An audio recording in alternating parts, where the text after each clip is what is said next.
Смолиева деп окуп калдым.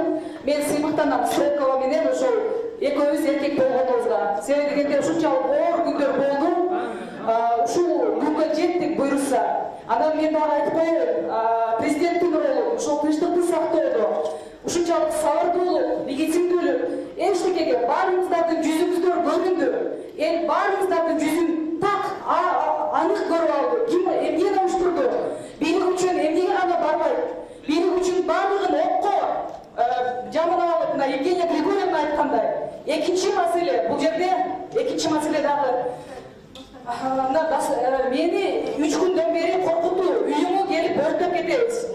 Сени талкалайбыз, сени зордуктайбыз деген. Урматтуу премьер-министр Садыр Жапаровдун тарапташтары.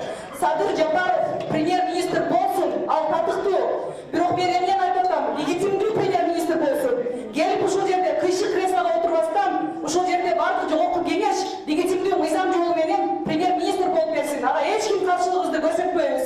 Жана мени коркутканды, мени зордуктап кетебиз, үйүмдү өртөйбүз, үй бүлөмдү жок кылабыз деген ОПГ мүчөлөрү.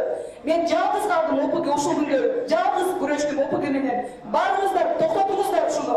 Бүгүн Кудайга шүгүр, ушул күнгө жеттик. Спикерибиз бар, президентибиз бар. Эми премьер-министр келип, Садыр Жапаров легитимдүү премьер-министр болсун. Сиздерге кайрылам. Мени коркутууну токтотуңуздар. Телефондон